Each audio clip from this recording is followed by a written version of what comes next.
पहिला चेंडू शुभम याच्या माध्यमातून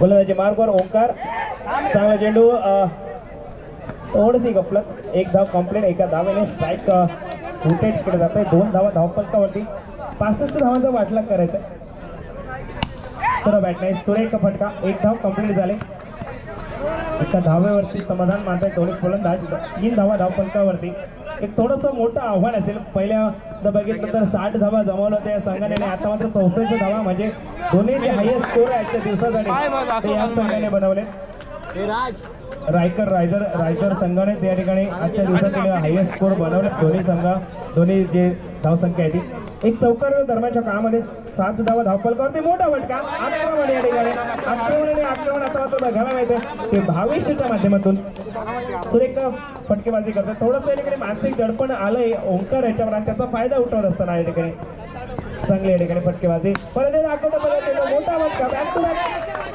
दुसरा फटका बघायला मिळतोय भावेशच्या बॅटमध्ये स्कोर होऊन पोहोचलाय 19 धावा एक बॉल अजूनही बाकी आहे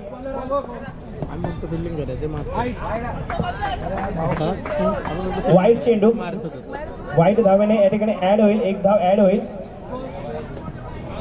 धावफलक जाऊन पोहोचतोय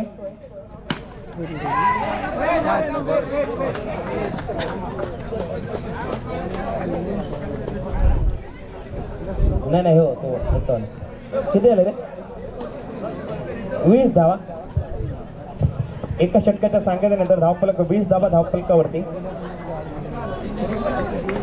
18 चेंडू आणि 45 धावा विजयाचं समीकरण असेल 18 चेंडू 45 धावा चांगलं कमबॅक या ठिकाणी पहिल्याच अजित गोलंदाजी मार्कवर स्ट्राईकवर असेल ओंकारने सुरेख गोलंदाजी केली होती शेवटच्या षटकामध्ये आता ओंकार आता कशा प्रकारे फलंदाजी करेल हे मात्र आता बघावं लागेल चांगला चेंडू होता थोडंसं हलक्या हाताने ड्राईव्ह करत होतं चेंडूवरती थोडासा अंदाज चुकलाय चेंडू निर्धाव स्वरूपात या ठिकाणी समाप्त होतोय 20 धावा धावफलकावरती अजित येतोय चांगला फटका या ठिकाणी गॅपमध्ये खेळलाय गॅपमध्ये एक धाव तर निघेल चेंडूवरती कोणती जोखीम नाही माहिती या ठिकाणी ओंकारला की भावेश सुरेख फटकेबाजी करतोय हॅलो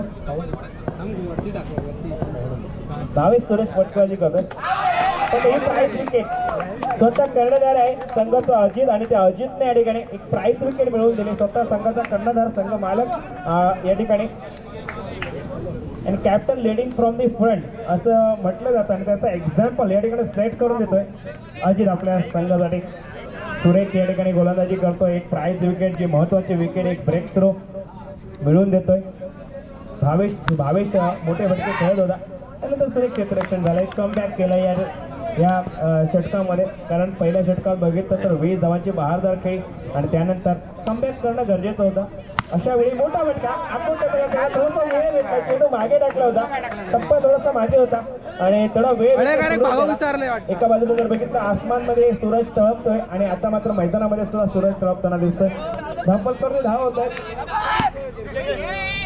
27 धावा चांगला चेंडू निर्धाव एक धाव निघतोय चेंडूवरती एका धावाने 28 अशी धावसंख्या 2 षटकांचे झाले सांगता म्हणजे कुठेतरी बघितलं तर पहिल्या षटकामध्ये 20 धावा आल्या होत्या त्यानंतर कमबॅक करणारी गोलंदाजी अजितच्या माध्यमातून फक्त 8 धावा खर्च केल्यात एक गडी मिळवलाय दरम्यानच्या काळात या ठिकाणी देवसू गावचे सुपुत्र शंकरजी सावंत यांचं या ठिकाणी आगमन होतं त्यांचं सुद्धा या ठिकाणी या स्पर्धेच्या माध्यमातून सहर्ष स्वागत शब्द सुमनाने आम्ही त्यांच्या ठिकाणी स्वागत करतो विनंती असेल त्यांनी सुद्धा या ठिकाणी मान्यवर कक्षामध्ये येऊन ते बसायचं शुभम येतोय गोलंदाजी मार्कवर ज्या शुभमने सुरेख फटकेबाजी केली सलामीचा फलंदाज आहे येऊन ते शुभम येतोय सूरज या ठिकाणी हलक्या हाताने खेळतो एक धाव या ठिकाणी नो चेंडू नोची घोषणा पंचांचा निर्णय 9+1 अशा 2 धावा संघाच्या खात्यामध्ये ऍड होते धावसंख्या जाऊन पोहोचते 30 या धावसंख्येवरती पहिला चेंडू नो चेंडूची घोषणा 2 षटकाच्या समाप्तीनंतर धावसंख्या 30 धावा मोठा फटका खेळण्याचा प्रयत्न चेंडू जातो या ठिकाणी सीमारेषा पार चौकारासाठी तर जे कार्य या ठिकाणी अर्ध्यावरती सोडलं होतं भावेशने ते कार्य पुढे नेण्याचं काम आता मात्र या ठिकाणी केलं जात आहे ते ओंकारच्या माध्यमातून शुभम याच्यावर केलेलं आक्रमण आणि त्याच्या जोरावरती चेंडू सीमारेषा पार चौकार मोठा फटका परत एकदा चेंडू चाललाय सीमारेषेच्या नजीक चांगलं क्षेत्ररक्षण होतंय एक धाव निघते एका धावेवरती समाधान मानतात एकच निघते एकच एका धावफलक जाऊन पोहोचतोय 35 या धावसंख्येवरती. शुभम चांगलं कमबॅक करतोय. पहिल्या चेंडू नो टाकला होता, त्यानंतर थोडंसं या ठिकाणी चांगली गोलंदाजी. चांगला चेंडू, चांगलं क्षेत्ररक्षण अजिताच्या माध्यमातून बघायला मिळालं असतं. जर चेंडू अडवला असता आणि फेकी झाली असते तर नक्कीच या ठिकाणी रनआउट झाला असता सूरज. मात्र या ठिकाणी एक धाव कंप्लीट झाले. 3 चेंडूचा अजून एक खेळ बाकी आहे. 2 चेंडूची खूण, लाईनच्या मागे टाकलेला टप्पा, त्यामुळे 2 धावा या ठिकाणी मिळतील. 9+1 अशा 2 धावा संघाच्या खात्यामध्ये ऍड केल्या जातील. धावफलक जाऊन पोहोचेल 38 धावा, 38 धावा. परत एकदा मोठा वर्ग मारण्याचा प्रयत्न वारंवार केले जातात. यश येताना दिसत नाही, कारण गोलंदाजी सुरेख झाली आहे. पहिल्या जर षटक वगळलं, पहिल्या षटकामध्ये 20 धावा खर्च केल्या, त्यानंतर कमबॅक करणारी गोलंदाजी अजित आणि त्यानंतर आता मात्र शुभम. हुलकावलेले चेंडू निघालाय सीमारेषा पार. चेंडू येतोय सीमेची भेट, येतोय हा षटकार. 45 धावा धावफलकावरती, 45 धावा धावफलकावरती. अजून एक चेंडूचा खेळ बाकी. पुढे जाऊन खेळण्याचा प्रयत्न, एक धाव कंप्लीट झाले. एका धावेवरती समाधान मात्र दोन्ही खेळाडू, आणि यामुळे षटकाची झाली सांगता. 3 षटकाच्या सांगत्यानंतर धावफलकाची जर विचार केला तर 46 धावा धावफलकावरती.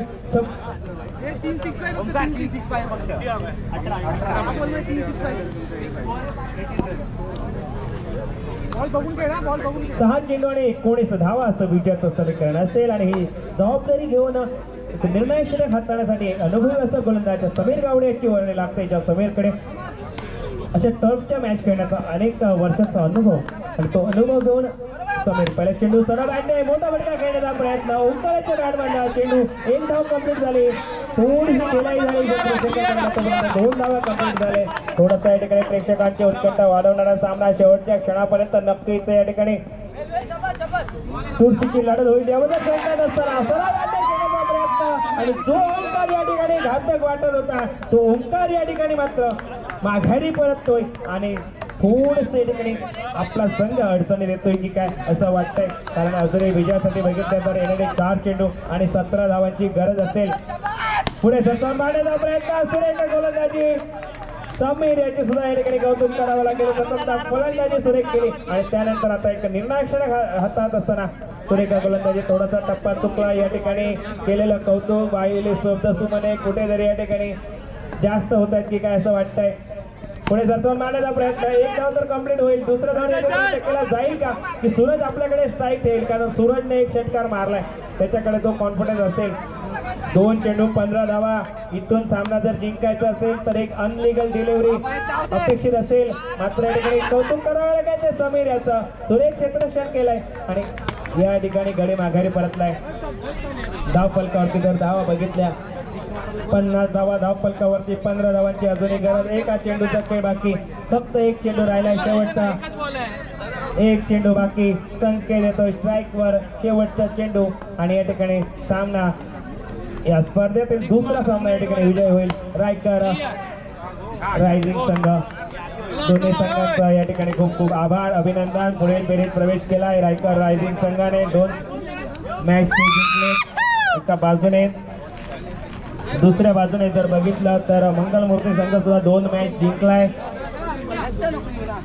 यानंतर होणार सामना असेल कामदेव कृपा वर्सेस आई माऊली.